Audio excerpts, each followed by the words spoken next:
warahmatullahi wabarakatuh. Kembali berjumpa dengan saya Hersbuno Arif dari Forum News Network. Sejak kemarin sebuah video pembicaraan empat mata antara Presiden Jokowi dengan Presiden Ukraina Volodymyr Zelensky beredar luas di media sosial. Video ini tampaknya diambil saat Presiden Jokowi berkunjung ke Kiev, ibu kota Ukraina, dan diterima dan berbicara empat mata dengan Presiden Zelensky di Istana Mariinsky. Kalau kita amati secara cermat, video ini rupanya berasal dari akun @cyberjenaka1 sebagai olok-olok, karena pertemuan antara Presiden Jokowi dan Zelensky itu terkesan kaku, dan kalau kita lihat tadi wajah dari Zelensky juga ada ekspresi bingung. Sementara Presiden Jokowi juga tampaknya terdiam sejenak, tidak segera membuka pembicaraan dan lebih terpaku dengan iPad di depannya. Suasananya sepi atau lebih tepatnya hening ya, karena itu akun tadi sengaja menambahkan suara jangkrik yang nyaring terdengar. Ya benar, video itu memang sekedar olok-olok. Saya ajak Anda untuk melihat video aslinya. Yang ini saya ambil dari channel YouTube milik Sekretariat Presiden.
Clear ya, kalau kita tonton lebih lengkap video aslinya, Presiden Jokowi itu disambut di pintu istana oleh Presiden Zelensky. Kemudian diajak masuk istana, dikenalkan dengan para staf Zelensky. Sebaliknya Presiden Jokowi juga mengenalkan rombongan kecilnya, terdiri dari Menlu Retno P. Marsudi dan Menteri Sekretaris Kabinet Pramono Anung. Nah, ketika masuk ke dalam ruangan, Jokowi hanya berdua bersama dengan Presiden Zelensky. Tidak ada penerjemah yang biasanya itu mendampingi para kepala negara dan atau kepala pemerintahan untuk menerjemahkan pembicaraan ini. Jadi benar-benar ini pertemuan empat mata antara Zelensky dengan Presiden Jokowi saja. Bagaimana mereka berkomunikasi, bahasa apa yang mereka gunakan, kita tidak mendapat keterangan karena durasi video tadi ketika Presiden Jokowi bertemu dengan berdua dengan Zelensky itu hanya sepanjang 10 detik. Namun ketika keduanya memberi keterangan pers selesai pertemuan itu, kita bisa melihat dan mendengar Zelensky maupun Presiden Jokowi menggunakan bahasa nasional masing-masing, yakni bahasa Ukraina dan bahasa Indonesia. Soal kemampuan Presiden Jokowi berbahasa Inggris ini kan sudah lama ya, sering menjadi olok-olok dari para netizen. Dalam berbagai kesempatan itu memang terkesan Presiden Jokowi tampak memaksakan diri menyampaikan pidato maupun berbicara dalam bahasa Inggris secara langsung tanpa penerjemah. Barangkali yang paling heboh dan sampai sekarang itu masih sering diulang-ulang netizen adalah ketika Presiden Jokowi menyampaikan pidato dan kemudian menjawab pertanyaan audiens dalam sebuah forum yang digelar oleh sebuah lembaga think tank di Amerika, yakni Brookings Institute di Washington, yakni acaranya dilaksanakan pada tanggal 27 Oktober 2015. Jadi kira-kira setahun itu masa pemerintahan Jokowi untuk jilid yang pertama ya. Setelah menyampaikan pemaparannya dalam bahasa Inggris, Pak Jokowi kemudian melayani tanya jawab. Semula dia menjawab pertanyaan moderator dalam bahasa Inggris yang terbatas. Setelah itu dia menanggapi pertanyaan audiens. Nah, pada giliran inilah yang kemudian menjadi heboh karena ketika ada audiens yang bertanya, Jokowi bukannya menjawab, tapi dia malah mempersilahkan Menteri Perdagangan pada waktu itu yang dijabat oleh Thomas Trikasi Lembong untuk menjawabnya. Jokowi saat itu berdalih ingin mengetes kemampuan menterinya dengan kalimat I want to test my minister. Inilah yang kemudian jadi banyak bahan olok-olokan ya. Tindakan serupa itu kembali diulang Jokowi ketika dia juga ada pertanyaan kedua dan kemudian dia mempersilahkan Menteri Luar Negeri Retno P. Marsudi untuk menjawabnya. I want to test again my minister. Itu kata Presiden Jokowi. Thank you very much, Mr. President. Hopefully then I will. Momen inilah yang jadi bahan olok-olok netizen dan meme-nya itu bisa dengan mudah Anda temukan tersebar sangat luas di media sosial. Pertanyaannya sekarang, apakah seorang presiden Indonesia itu memang harus menguasai bahasa asing, khususnya bahasa Inggris? Kita sekarang bicara soal legal formalnya ya. Dalam persyaratan sebagai seorang presiden itu tidak ada ketentuan semacam itu. Bahkan untuk pendidikan pun syaratnya itu cukup lulusan SMA atau madrasah aliyah, SMK atau yang sederajat, SLTA lah ya. Soal ini, soal bahasa ini ya, bahkan dalam Undang-Undang Nomor 24 Tahun 2009 tentang bendera, bahasa dan lambang negara serta lagu kebangsaan itu ada aturannya. Aturan itu tertera dalam pasal 28 yang berbunyi begini.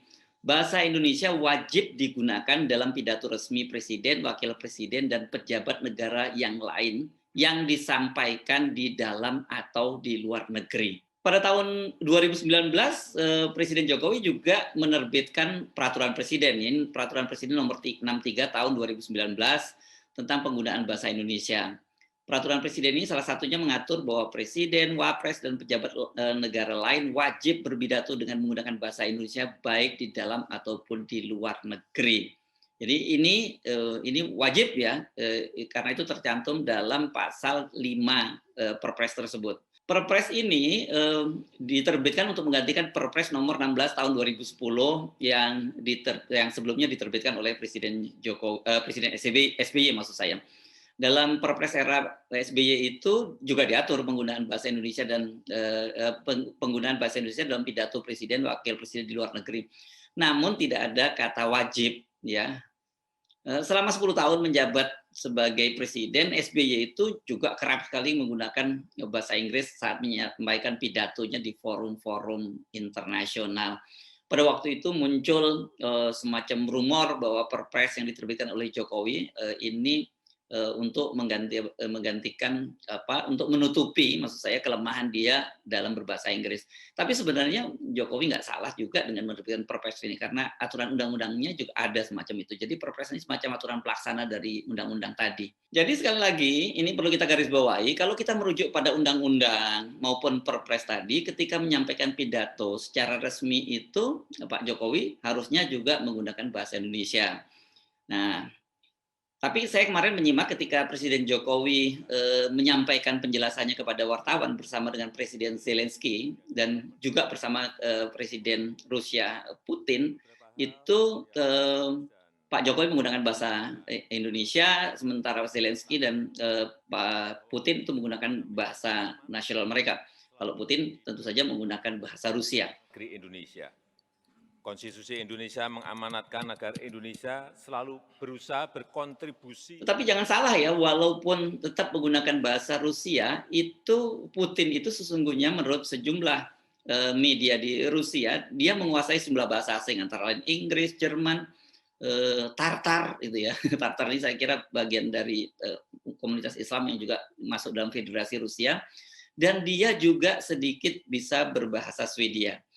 Saya sih percaya ya info ini, karena sebagai mantan perwira intelijen, Putin itu pasti dituntut untuk memahami berbagai bahasa asing. Saya pernah menyaksikan kalau tidak salah ketika Putin bertemu dengan Angela Merkel.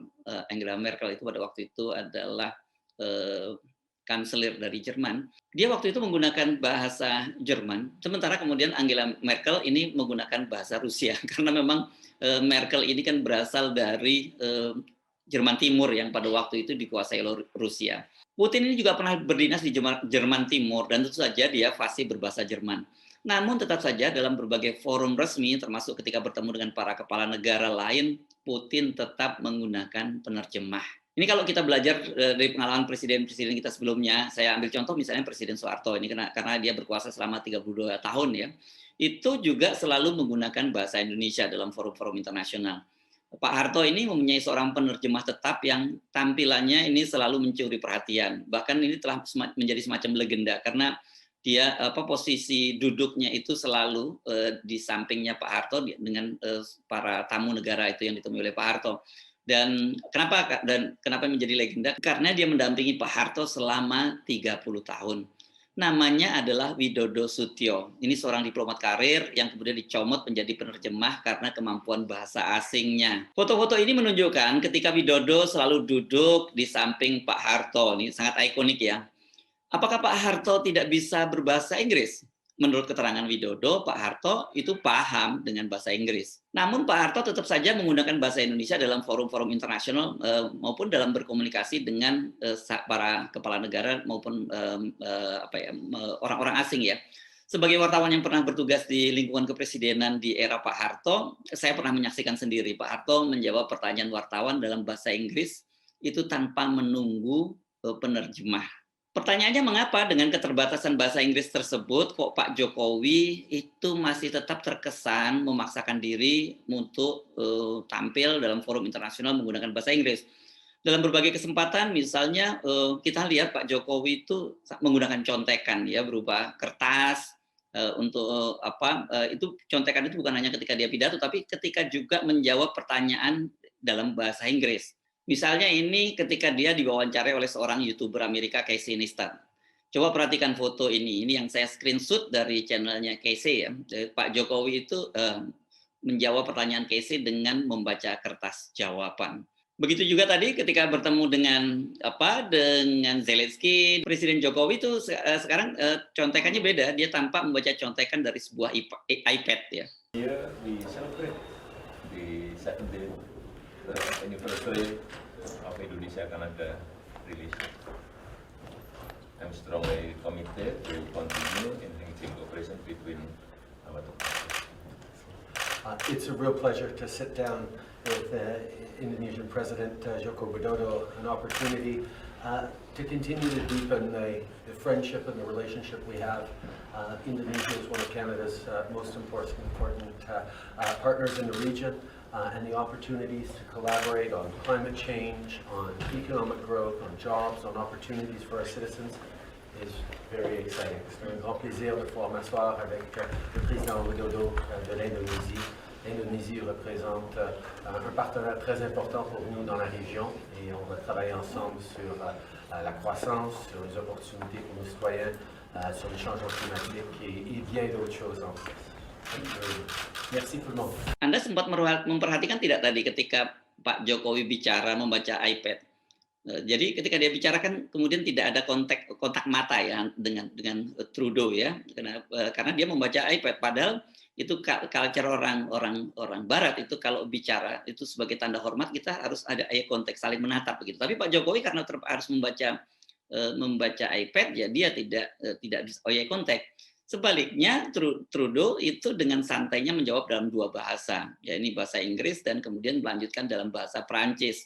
Dua bahasa resmi itu yang digunakan di Kanada. Ketika Perdana Menteri Trudeau berbicara, itu Jokowi tanpa asik menatap iPad-nya. Pemandangan serupa itu berulang ketika Presiden Jokowi bertemu dengan Macron, Presiden Prancis Emmanuel Macron. Tapi kali ini Jokowi membawa contekannya berbeda, ini dalam kertas. 5.0 last year 2.5 3.9 looking at the windfall from commodity like looking at the windfall Suasananya agak berbeda itu ketika Presiden Jokowi bertemu dengan Perdana Menteri Inggris Boris Johnson. Jokowi tidak membawa contekan baik iPad maupun kertas. How are you? Lovely to see you. Very, very good to see you and well spoken earlier. I wanted to say I'm sorry we haven't been able to speak more frequently, but I'm very glad to see you, and I'm coming to see you in November. I'm very worried about the high retina. This is my friend. Are we all right? Okay, thank you. Good. Tapi kita tidak bisa mendengar Presiden Jokowi bicara apa karena durasi videonya itu hanya pendek dan yang terlihat bicara itu hanya hanya Perdana Menteri Boris Johnson. Tapi Pak Jokowi tadi sempat berbicara pendek, semacam greeting gitu, mengucapkan selamat datang dan mempersilahkan Boris Johnson untuk duduk. Sekali lagi memang tidak ada persyaratan seorang presiden itu harus bisa berbahasa Inggris. Undang-undang dan peraturan presidennya bahkan mengatur harus menggunakan bahasa Indonesia ketika menyampaikan pidato dalam forum resmi di dunia internasional. Jadi seharusnya Pak Jokowi nggak perlu memaksakan diri berbahasa Inggris yang nanti malah jadi bulian netizen di Indonesia. Saya nggak tahu bagaimana reaksi komunitas internasional. Saya belum mendapatkan informasinya. Presiden Soeharto yang selalu menggunakan penerjemah itu saya perhatikan juga tidak mengurangi respek publik internasional kok atas kepemimpinannya. Dengan keputusannya tetap menggunakan bahasa Indonesia dalam berkomunikasi, profil Pak Harto dan Indonesia di dunia internasional pada waktu itu sangat kuat. Indonesia ini merupakan negara penting di setidaknya saya bisa saya sampaikan ini di komunitas negara-negara non-blok misalnya kan Indonesia salah satu yang dianggap senior gitu, dianggap negara besar. Nah, apalagi termasuk juga di negara-negara yang tergabung dalam kalau dulu namanya Organisasi Konferensi Islam ini, OKI ya, negara-negara Islam. Indonesia kan negara dengan mayoritas penduduk Islam sehingga dia menjadi negara terbesar penduduk Islamnya di dunia. Jadi profil Indonesia di OKI itu juga sangat dihormati. Nah, kalau kita ngomong di Asia Tenggara itu wah lebih lagi. Indonesia ini kan pada zaman itu dianggap sebagai big brother yang sangat dihormati oleh negara tetangga seperti Malaysia dan Singapura. Kalau sekarang ya Singapura sih tampaknya memandang enteng kita ya karena ada 2 kasus ketika Ustadz Abdul Somad diusir dan kemudian yang bukan diusir ya, tidak boleh masuk ke Singapura, dan yang terakhir adalah aktivis kami Anton Permana tidak boleh masuk ke Singapura, dan Singapura dengan tenang menyampaikan penjelasannya mengapa mereka menolak itu. Tidak ini saya kira karena sikap Singapura ini menunjukkan betapa mereka sangat arogan karena biasanya kalau dalam hal semacam ini tidak perlu ada penjelasan, tapi Singapura Kementerian Dalam Negeri Singapura memberikan penjelasan secara terbuka mengapa mereka menolaknya, khususnya Ustadz Abdul Somad. Jadi sekali lagi seperti saya sampaikan tidak ada keharusan, tidak ada kewajiban tidak ada syaratnya seorang presiden Indonesia harus bisa berbahasa Inggris. Hanya saja kalau seorang presiden itu bisa berbahasa Inggris dengan baik, itu saya kira akan lebih mudah karena bagaimana dunia kita ini sekarang sudah mengglobal ya, sudah sangat sering sekali ada forum-forum internasional, apalagi dengan posisi Indonesia sekarang seperti G20 ini kan pasti Pak Jokowi harus banyak bertemu dengan para pemimpin negara-negara lain. Jadi kalau bahasa Inggrisnya bagus tentu akan lebih mudah membaur, nimbrung, mingle gitu dalam percakapan ketika mereka sedang bertemu.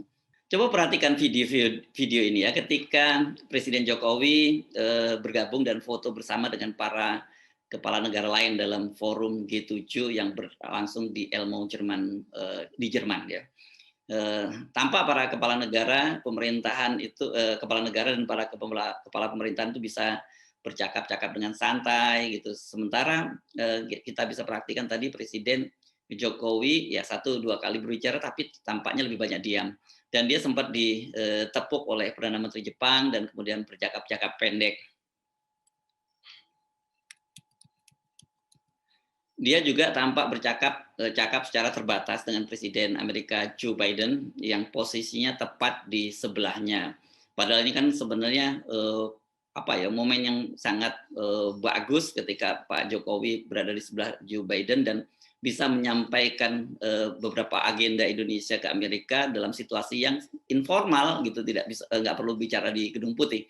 Yang viral itu kok malah foto-foto ini ya, ketika Pak Jokowi terkesan menyandarkan kepalanya di bahu Joe Biden. Sebelum mengakhiri perbincangan ini, saya ingin memberikan disclaimer. Melalui konten ini, saya tidak ingin ikut larut, membuli, atau menertawakan Pak Jokowi. Bagaimanapun juga dalam pentas internasional, Pak Jokowi sebagai Presiden, Kepala Negara Indonesia itu adalah wajah Indonesia, wajah kita semua. Pak Jokowi mewakili wajah 270 juta lebih rakyat Indonesia. Dengan menyebut itu tadi, angka 270 juta itu saya sekaligus memperbaiki kesalahan karena dalam konten sebelumnya saya menyebut jumlah penduduk Indonesia itu 27 juta jiwa, itu kurang nolnya. Waktu itu kemarin itu slip of tongue ya. Saya Harismino Arif dari Forum News Network. Terima kasih atas perhatian Anda. Sampai jumpa lagi. Wassalamualaikum warahmatullahi wabarakatuh.